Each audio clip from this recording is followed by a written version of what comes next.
ब्रज में रह रहे हो, ब्रज में निवास कर रहे हो, और ब्रज में निवास करने के बाद भी अगर तुम्हारे मुख से राधा का नाम ना निकले, कृष्ण का नाम ना निकले, शिव का नाम ना निकले, राम का नाम ना निकले, भगवान का नाम ना निकले, तो फिर ब्रज में रहना किस कार्य का?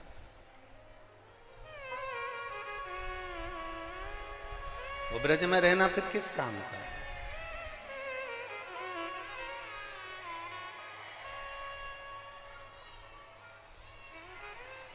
एक व्यक्ति को मालूम है कि ब्रज में जाऊंगा तो मेरा ऑटो अच्छा चलेगा।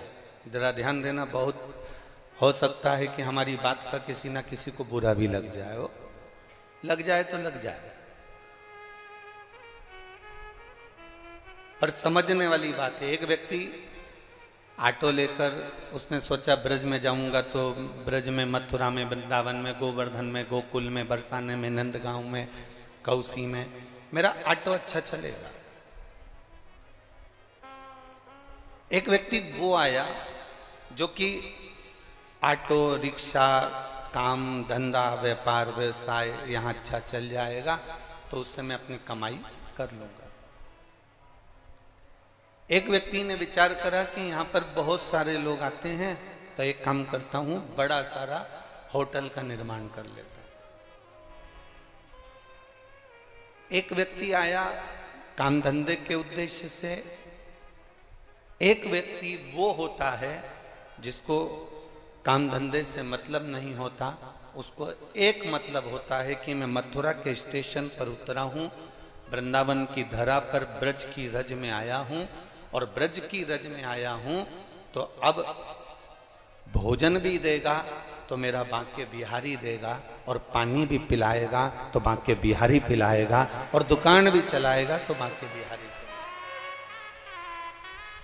बोल बम का नारा है। अब उस बाबा के सहारे पर, बिहारी जी के सहारे पर, भगवान के भरोसे पर वो आ गए। उसका उद्देश्य ये नहीं है कि मुझे यहां से कमाना है, उसका उद्देश्य ये है कि मुझे ठाकुर जी के चरणारविंद की रस प्राप्त करना।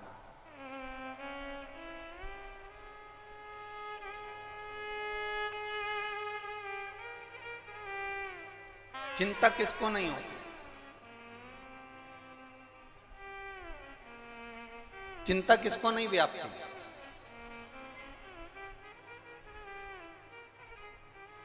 जब भगवान कृष्ण के पोते बज्रनाभ इस ब्रज की धरा पर नंदगांव में जब पहुंचे तो भगवान कृष्ण के पोते बज्रनाभ जी ने जब नंदगांव की स्थिति देखी तो नंदगांव की स्थिति को देखकर उन्होंने विचार करा, इस नंदगांव को सुरक्षित रखने के लिए मैं देवाधिदेव महादेव की अर्चना करता हूं।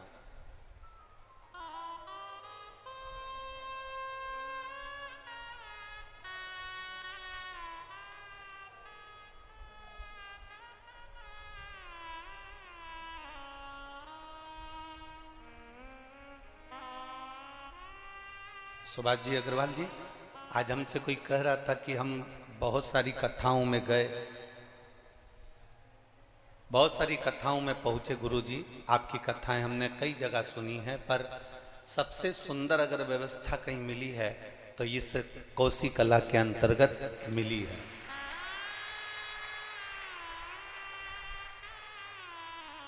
चाहे वो प्रसाद से जुड़ी हुई व्यवस्था हो, भंडारा प्रसाद से जुड़ी हुई व्यवस्था हो, चाहे वो बैठने की व्यवस्थाओं में हो, चाहे वो शौचालय की व्यवस्थाओं में हो, चाहे अन्य व्यवस्थाओं में हो, जल आदि की व्यवस्थाओं में हो,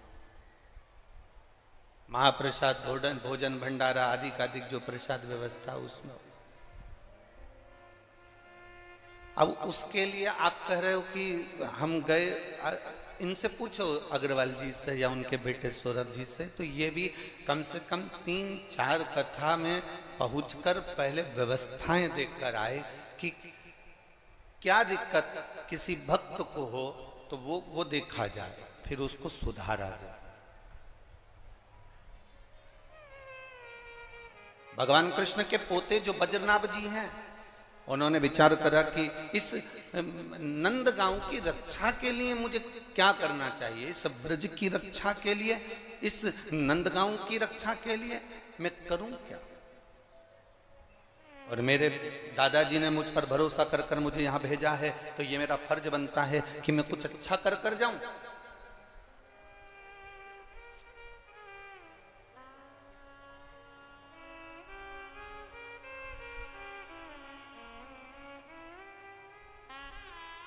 जिसको बांके बिहारी जी की पूर्ण भक्ति चाहिए, पूर्ण भक्ति,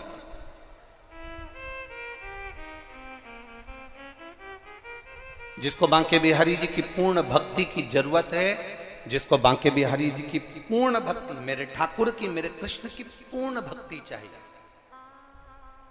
उसको बांके बिहारी का दर्शन करने से पहले गोपेश्वर महादेव का एक बार दर्शन कर लेना चाहिए, फिर बिहारी जी के मंदिर जाना चाहिए।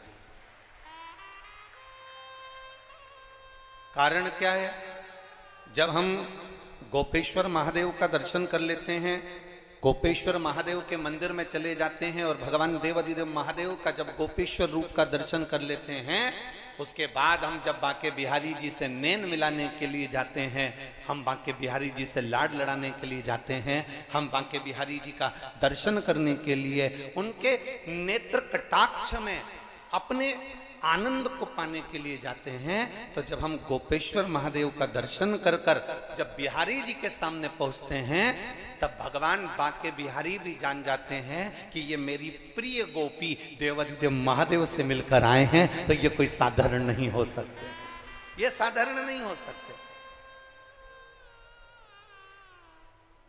आप डायरेक्ट चले गए, बांके बिहारी जी का आपने दर्शन कर लिया,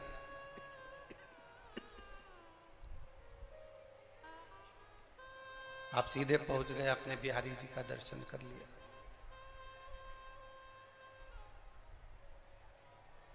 कभी प्रयास करना, कभी प्रयास करिएगा।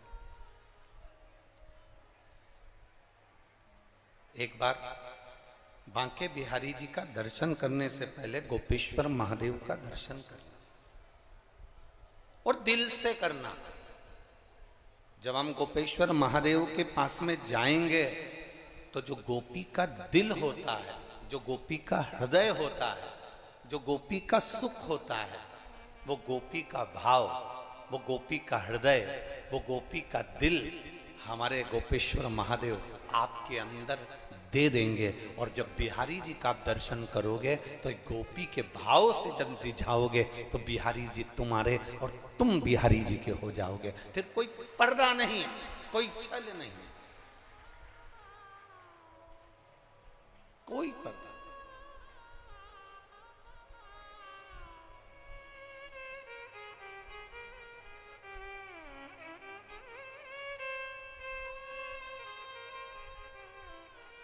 हम बांके बिहारी के हो गए, बांके बिहारी जी हमारे हो गए। हम ठाकुर जी के हो गए, ठाकुर जी हमारे हो गए। हम शिव जी के हो गए, शिव जी हमारे हो गए। फिर कोई बीच में पर्दा नहीं है, कोई बीच में छल नहीं है, कोई बीच में कपट नहीं है।